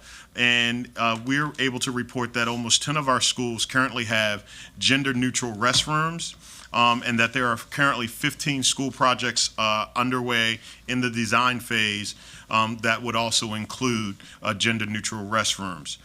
If existing facilities do not meet the need for gender-neutral restrooms, schools should consult with the Department of Facilities Management to develop a facilities plan that could include those renovations. And gender-neutral changing facilities are being explored in new construction projects. So certainly this is something that we've heard from our students, heard from our community, and our facilities team is exploring working to implement that. Just to clarify, though, the schools that do not have gender-neutral bathrooms already built in currently, the students are allowed to use staff facilities. Is that correct? Absolutely. I was going to say that's, as I understood it, that's part of our culture of our schools. So with this, like every student, it's an individualized process. And what Lori Christina Webb and the working group that we talked about earlier have done is making sure that, one, students feel that there's a reduced destigmatization with what they're asserting and the needs that they have, as well as not outing them to their families when they're not yet ready to share that information. So it is a case-by-case basis based on the needs of the individual student, and also paired with the facilities that are available for the student to access. Okay. I just wanted to make sure no kids ever felt forced to go into a facility that they're not comfortable. Just like with curriculum design, universal design for learning, when you go to the grocery store and you have the door that opens because you step and there's a sensor, that's really meant for people in a wheelchair, right? But it helps us with shopping carts, with strollers, with hands full of bags. So the goal is that whatever is designed in curriculum, there's some choice and leverage for students to access, and that's really the role of the design. I was on the panel for inclusive restrooms, and we had a great discussion about it. But I want to bring up, and I was here back in March talking about this, and I don't know if you remember, I brought my picture, which I carry around with me at all times. And I think one of the things, and as we look at buildings with new construction, we really need to think, and when we look at the guidelines and we say, we have to provide a non-stigmatizing alternative. We're not by just having these gender-neutral bathrooms in separate places. It is stigmatizing, and I have a transgender son, and I know this from hearing from him and from other kids who are non-binary. They do look at this as stigmatizing. And as I've been doing a lot of research on the bathroom issues, and actually after the forum, we did a survey, and it was at Rockville Pride, so it might have been a skewed audience. There was about 44 parents, teachers, and students. And it showed that we showed them this picture, and we showed them a picture of the traditional bathroom. 93% said they would rather have this type of a bathroom. And when they answered some of the questions about safety and privacy, what's interesting, even though it was a skewed audience, what their answers were not, there were definitely some who talked about, I'm transgender and this is, hard for me, I'm non-binary, it's hard for me to walk into a bathroom that's male or female. But most of them were saying things that a typical student would say, that they walk into a bathroom and people are constantly in the bathroom smoking, vaping, talking, or just hanging out. There are no dividers between the urinals. There are some people who bully people in bathrooms because there's no adults or cameras. Sometimes you might walk into a bathroom, somebody's smoking. It's common knowledge that people vape in bathrooms. They just go, school bathrooms currently have nothing that could prevent any type of bullying. So these are just questions. And so this provides the answer for all students. And I just wanted to put that out there, and we're continuing to do this survey for more students, and we'll get back to you with the answers, but I think they're going to be similar to what we saw with this very small survey. So I just wanted to put that out there. So in addition, one of the things that we wanted to do is we wanted to update the guidelines for student gender identity. And so that is a work that was already underway, but we wanted to make sure that we included some feedback from students and the community. Several of the changes identified, including adding a definition for non-binary individuals, additional emphasis on student support, safety, and privacy. Something that we found was critical, and I think Josh Sivan and I heard this in the panel that we had at the forum, where parents and students reported that if there was a substitute teacher in class, sometimes the substitute may not have the information and know the name that they are using. And so we just wanted to make sure that we included information about having a roster with the appropriate name for the student included in the packet of information that the substitute teacher receives. Additionally, transition from gendered student groupings. And so this is a battle that we continue to fight. We heard, so in the past we've heard the issue of different colored graduation robes. We've also heard, in some cases, grouping students by gender for activities like related to choir, as opposed to octave range for voice. Because there might be some individuals that have a higher or lower pitched voice that does not necessarily align with a specific gender. And if we were grouping students by the voice range, then that eliminates that sort of gender-based activity. And then lastly, a specific reference to our GSA clubs, and as Mark mentioned, there was a funding that was provided. I think that was provided by Julian Norbert and the county. That wasn't actually MCPS funds, but we are certainly very supportive of all of our students having an opportunity to have clubs that align with their particular interest area in our schools, and certainly we see the growth of GSAs all over the district, and so we're very supportive of that.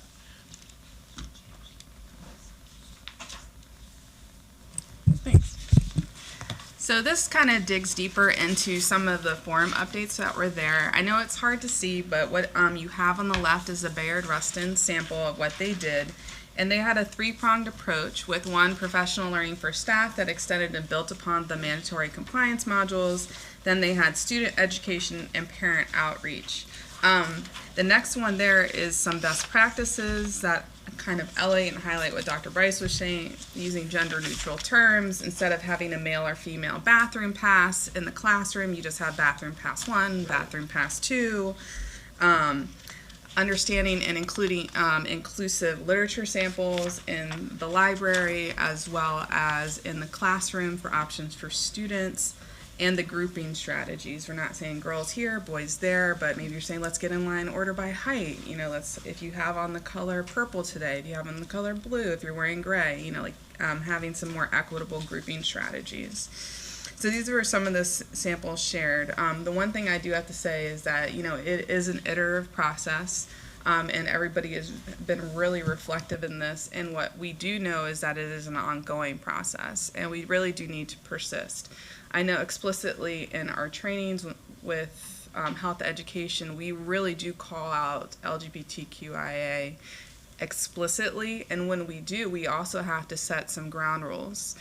That we have to set aside our personal belief systems, because this is a free and public education, and we need to know that all students, no matter what they express or how they feel, need to feel valued in the class environment, and that negativity is not tolerated. And so that negativity could be not addressing, you know, when you hear students saying derogatory terms in the hallway or the classroom or the bathroom, and being vigilant with making sure that students feel welcome.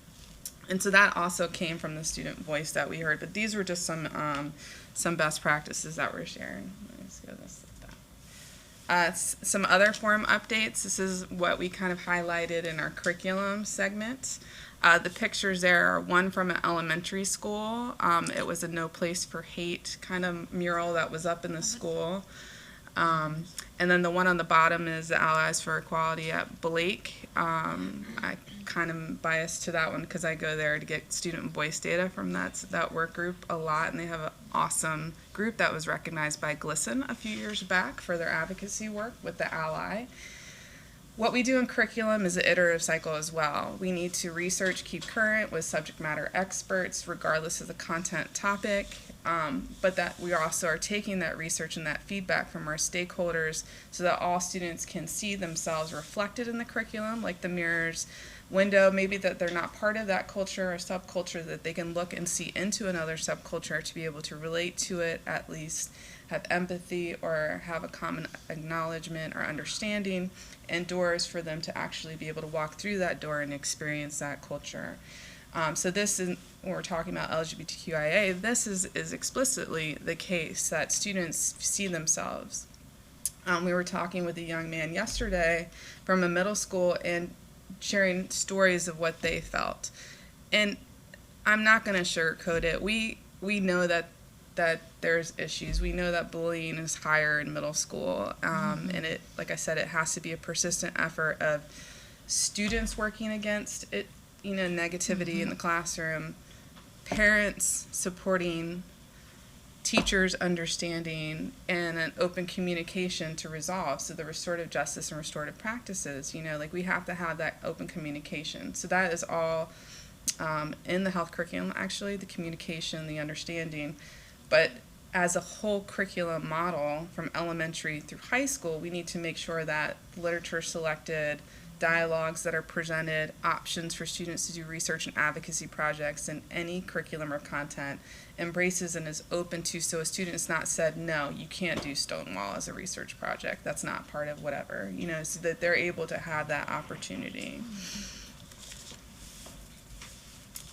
Here are some specific examples in social studies and health education. So in high school U.S.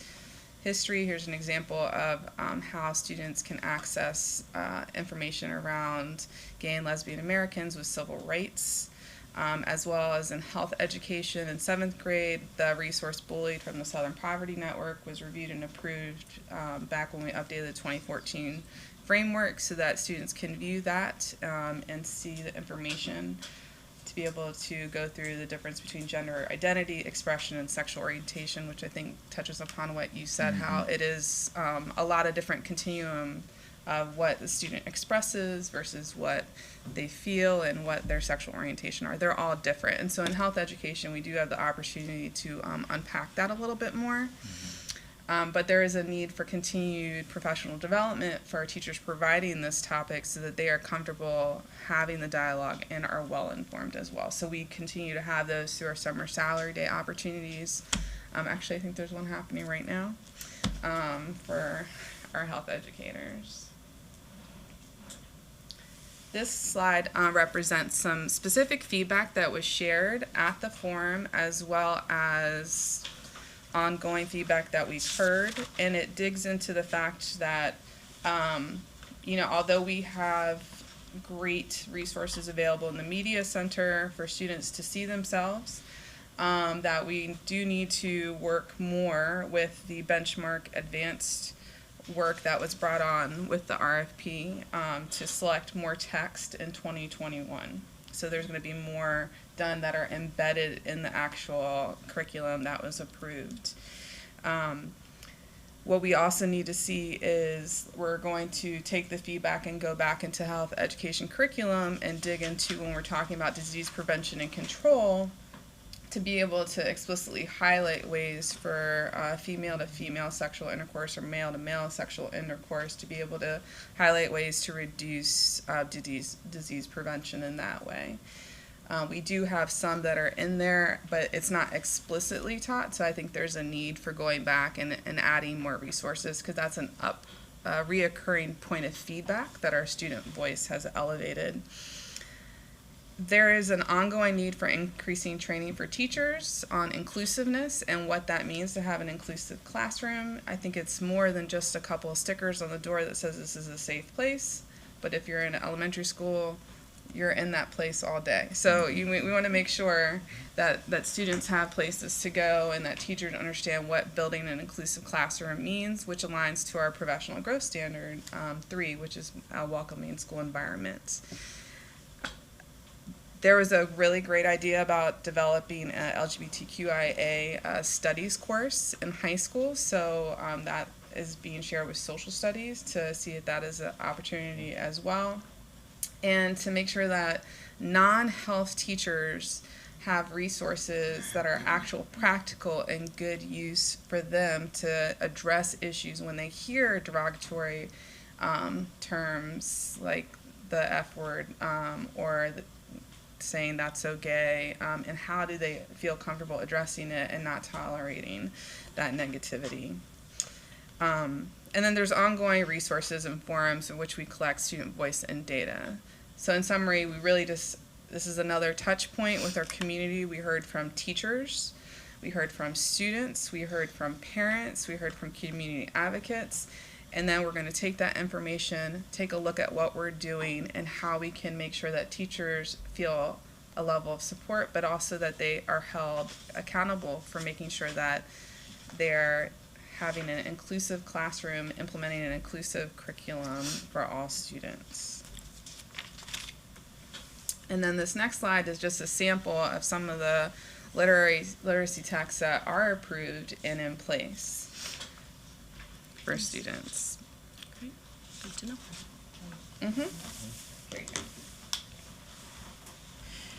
So what we wanted to do is summarize for you multiple areas of work as we think about how we provide accepting learning opportunities, welcoming opportunities for our students, and coming all the way from the myriad of talking about facilities, talking about policy guidelines, talking about curriculum and instructional materials, professional development, and overall professional development for all staff in MCPS is continuous bodies of work. But what I think is important to note is we are a large organization, and all of these streams of bodies of work need to be organized. So in my office, there will be several of these bodies of work that will take place, but Dr. Zuckerman has several as well. Dr. Statham has parts of these. And so what we are doing is we are organizing and all of the bodies of work. Everybody is accountable and responsible for parts of this to go deep, and through the Office of Student Welfare and Compliance, we are going to put a role of convening and holding metrics for each of these bodies of work from various offices across the county to look at that. I did want to emphasize, because I'm the CAO, that I am very excited to expand the knowledge of the central office staff, besides Dr. Grant, to talk about curriculum. What does it mean to see yourself? The windows, doors, the opportunity for everybody to learn. And this is not solely for LGBTQ students. This is for everybody. Right. And so that means that there is going to be a lot of learning happening and a lot of engagement happening with our students, with all of our staff, and also with our community and families. We are excited this summer to work with the Human Rights Campaign. We are excited that their yearly conference is actually happening in Washington, D.C. So we are going to have, we're going to look at teams of schools as well as central office attend so that we can expand professional development opportunities. Our equity office is thinking about their role in helping the curriculum and instructional office think about how to expand professional development. So we are seeking some support from the outside to help us think about what is our next step for adult learning, student learning, and how we move forward. And we are hoping, as I mentioned earlier, to be able to come back to Special Populations Committee sometime in the winter to provide an update with more substantial updates in each of the areas that we've kind of touched on today. And so with that, we just want to open to questions and comments from the board members. So I just want to start off, first of all, by saying thank you to all of you, for coming and for putting this work together. Ms. Webb, I appreciate all the work that you've done over the years on this as well. We had asked that you all join us so that we could get different perspectives, along with our central office perspectives, but so I'm very appreciative of your time here today and the importance of this work. One thing I just want to throw out there, totally kind of a little side note, yesterday again at the ANS meeting when we were talking about the Be Well 365, one of the things that I absolutely loved that I heard, and I forget which school was doing it, I think it was Walter Johnson maybe, but they had the list of, now they were using it in reference to for substitutes, but of their students, and it had information about each student. So, for example, what they like to be, how they like to be referred to by learning issues, emotional stresses that that they might experience, things. But in thinking about it, bigger picture, I feel like that should be something that our office, OSSI, suggests that every teacher have for every one of their children for every day. It's great for substitutes, it's great for whatever, but it's also good as a reminder for yourself as you're looking at and identifying each child as the individual that they are. So I just want to put that out there as a strong push that might be something that we look at pursuing as a mandatory type of thing for each classroom. And again, it can just be little notes, but I think it's really nice for each kid to be able to feel like their story is known, because as Dr. Smith said at the meeting yesterday, every child has a story. So the important aspect is knowing what that story is and making sure we understand it and that they can see themselves reflected in everything that we do and talk about. So with that, I will open it up to my colleagues. Ms. Wolf. Oh, thank you for the presentation. Very good. The picture, I gave it to Dr. Zuckerman, if you remember that. Yeah, day. Exactly. I have a question, and I'm not sure how to phrase this, but every child should feel comfortable in our school, regardless of their sexual orientation or whatever. Do we have the principals talking to the parents about this issue at the sort of back to school night? Because kids are bringing what they're learning from home to the school, and I think it's important that the principals make a strong statement at the beginning of the year about what will be tolerated and what will not be tolerated, because a lot of people aren't going to go on our website and look for the policy or know that there is a policy. There has to be some affirmative action, if you ask me, taken by the principal to support this. So what are we doing around that? Dr. Sadam is joining us, but I want to start off by saying that we are responsible for helping principals create those kind of environments.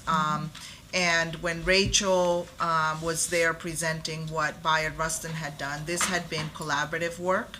I think we learned quite a bit about that support, and I think whoever was talking about that, other schools have reached out for ways to think about that, about how they include all means all in the way they open up their conversations with those principals when, we as parents go into the cafeteria auditorium and get that sort of entry from the principal, and then we're off to our different classrooms for back to school nights. I think that's a learning progression, but it is heightened in our learning of what are some opportunities for key messages to be discussed with the community, and I'll let others. So, if you don't mind, real quick. So we just had a meeting with Dr. Bryce's office. We have these regular meetings, which were very helpful. And Karen Cruz was at the last one, and she made a very good point. Like, we put a lot of this pressure onto the counselors, and I think some of the feedback we're getting is like, well, really it comes to the principals, because certain. You're right. And so we're like, come on, the counselors, you really need to. And we were talking about in some schools, the counselors are tasked with really helping with this, and then others. So that was a very good point that I had never really realized. So I think it's very good point to kind of have it come from the top and set the stage. Thank you for that. And I only left because I thought my colleague said she needed my chair. So I've been in the audience. But I think that we do need to look at where we are. And someone made the statement that this is an ever-evolving conversation. And I do think that there's a need for more training. Principals do deal with the bullying piece and all of that. But what needs to happen is us to get more specific about particular groups of students who need, they come under the umbrella of no bullying, but in terms of strategies and dealing and supporting parents and kids, there needs to be more education around that, and because no one wants to make a mistake, right? And so I've had conversations with Mark and others about needing resources to help with the training across the board. And so we do have central services meetings with principals 4 times, 5 times a year.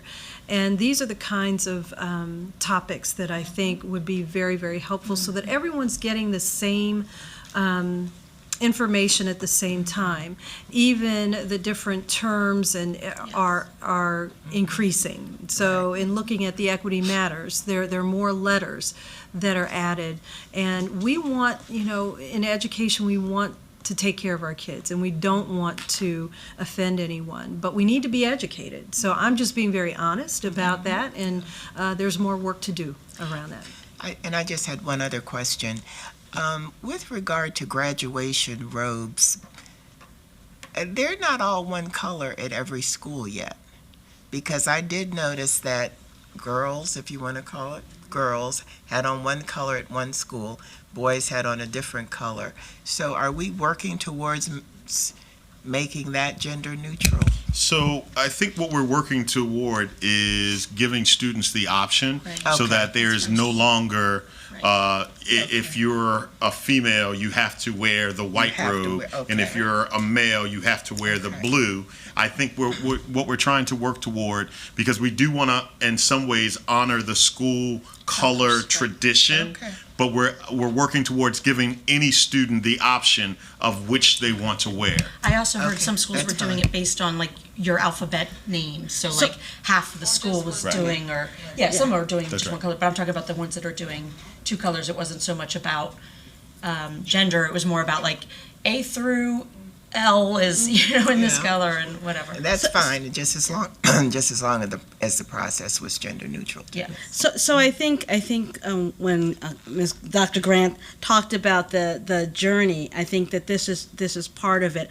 One of professional development is great, and learning is great, but as school administrators start to know students and learn their stories, that's actually the most powerful learning. And so one of one of the principals had called a while ago and talked about the colored gowns at the graduation. And she was trying to be very proactive and asked the student to come in, who is trans, and asked the student to come in and said, what do you want to do, giving exactly that choice. And the student burst into tears because said, I can make one choice that would make my family happy. I could make another choice that would make me happy. And the principal said, we will never have two colors at our graduation again. And so that kind of learning comes from knowing the individual stories of our students. And understanding. That was great. Thank you for sharing that. Yeah. I'm going back to the student's statement. And she says, I never participated in one class discussion. I didn't learn about historical figures and moments related to my community. I didn't read any books by authors. And so I think these are, as much as we can build things into our structure so that it's not if the teacher wants to have a discussion, if they want to choose a book, because that concerns me. I just think there's too much, if you get to it. Chance, yeah, exactly. If you get to it, if the teacher is feeling brave that day, the whole social studies guideline, there's so many communities to touch on. In this list, LGBT is the last one. So it's just like, it's too much chance. So as much as we can build into it, and Dr. Navarro, I appreciate your comment about the board sending a leadership message that this is important, and the system working together with the community to figure out how we can make it more of the part of the backbone of our institution and not by chance. Yeah, and with the training as well, I have to say, a lot of people, I mean, myself included, there are a lot of aspects that I don't know. I don't, and you don't know, you don't want to offend anybody, right, so you don't necessarily know what you can ask, what you can't ask. But the more we know, the better we can understand. And not to sound like an after-school special, but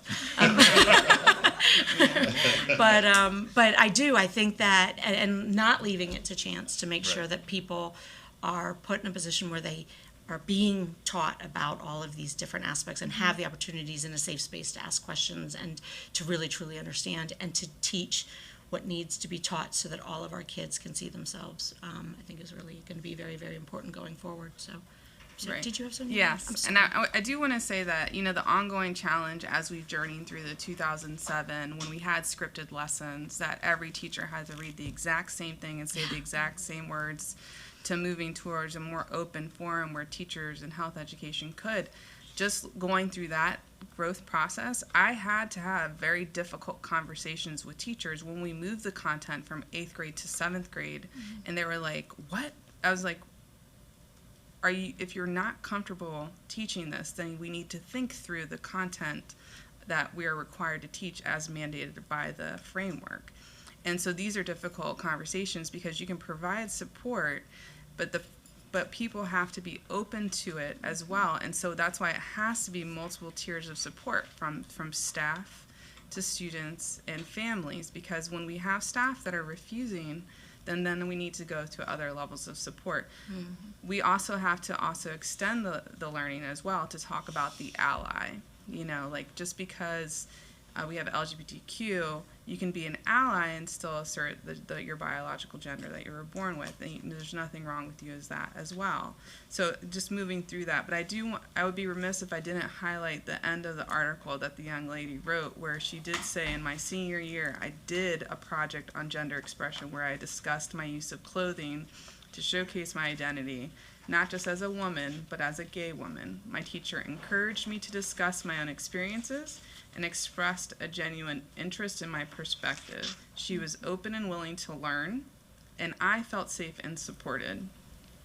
In that moment, my class was a place I could grow to understand myself more, and not where I had to hide myself from unwelcoming eyes. Kindness is simple, compassion is possible, and as a person who is still young, still uncertain, still afraid, they mean everything. So we have to know that even though we still have many strides to make forward, we have made great strides in our community. And it takes everybody in the community to elevate when someone feels like they've been wronged or feels like this could be done better. It was done, but we just got a worksheet on it, and we just, you know, like, so, but it takes everybody working together to understand that, you know, this is where we are, and we're continuing to make strides forward so that all students see themselves. Can I just add something? So, and I think what Dr. Navarro said a couple minutes ago about the process. I mean, I think in the old days, this was your issue, you know, in a sense that it was all health, and that was kind of offensive to the community because it is so much broader than that. And I think, you know, by just adding gender expression and such a couple years ago, I mean, we're catching up, and it takes a while, I think, but I think you raised a very good point of, like, you know, we are kind of in our silos, right? And I think we struggle because this is not just an academic issue. And so as a community, we've struggled sometimes. And one of the issues I've talked about with both of you is data. I mean, it's just really shocking to us that you all don't know anything about us. And so we are, I've talked to Ms. Silvestri about this, I mean, we as a community are too afraid to ask these questions in our document. And I've worked with your office as well, but I don't think it is a satisfactory answer to just say, we can't do it, you know? And it's not OSSI's fault, and it's not these different silos' fault, because it kind of just stops there. And I know we're working with the superintendent, and Dr. Johnson has they made a new hire in compliance. I think this will get solved, but like Fairfax is doing it, Arlington is doing it, these other places are doing it, maybe not through our official state kind of surveys we do, but we survey our parents, we survey our students, and we survey our staff. So I can understand not surveying a fourth grader, but like there's really no reason that we have no clue about our staff and about our parents. It is delicate. I mean, I'm sure it would have to be sensitive and obviously anonymous, but we do pockets of survey. I get them myself. They sample the community. I know the county council and Evan Glass and his group, they want this information because it really informs our work in the community, because as I spoke to with Ms. Wolf, I mean, these things are twice and three times as impactful for certain communities of color and certain of our Latinx community, and we just have no idea about them. And that's a struggle throughout the country. So this is not a criticism at all. It's just something that I think as a system, MCCPTA has struggled sometimes with the process, because they do their job and they do their job and they do a perfect job, but then, you know, LGBT issue is not just Dr. Navarro's issue. You know, and we lack that leadership, I think, from the superintendent, because he's busy and, you know, has a lot on his plate as well. But that's just kind of some of the frustration we've run against, is like, you know, from it goes to OSA, from OSSI, where it kind of just dies sometimes with a lot of these issues. And so the board, I think, has a really great foundation. I mean, maybe you can step in a little bit, but it's kind of more as an implementation type of thing. So I know we're working on it, but the data thing is really a pet peeve for me that I think we just need to figure it out. Thank you. And I know we're out of time, so maybe as a follow-up, if I could get more information about the data collection issue, you know, what are we doing to do it, maybe in conjunction with HHS? Are there any limitations? I assumed Just it was a legal I really want to understand that further. Why aren't we doing it? What's been tried? We can come back with a discussion. We can figure out the venue to have this, and I'm sure that we can talk about what we currently do, what have been the ask. We'll probably bring in Josh, if he's not behind me right now. He is. Oh, he is. Okay, great. I've been waiting for him to be like, to talk through some pieces. I have something to say. And again, I think part of this work is, so you hear multiple tentacles of bodies of work. We need to continue to be progressing on all of them. So yes. And I just want to make sure that everyone, and I think we all know, but in the community understands that this is indeed a priority for our superintendent. And he is charging us with figuring this out, because when he says all means all, he is talking, it's not just a slogan. Right. So it's ongoing work. We will continue to bring it together and knit it together in a way that feels seamless and supportive to our kids and families. So thank you all very much. I appreciate it. I guess that we're pretty well out of time, but I know these conversations can go on and on. There's a lot to talk about, but this isn't the end of the conversation. So, I mean, you all have good relationships. I know you work closely with the office here and the superintendent and all his staff and everybody, but always, you know, continue to keep up your great advocacy and working with us and our communities. And we'll, hopefully together, we will all continue to make improvements in perspectives and inclusion. You know, they always say there's a difference between diversity and inclusion, and that is more true now than ever. So thank you very much. Thank you all. Colleagues, any questions, thoughts, last thoughts, or anything? All right, well, in that case then, we are adjourned.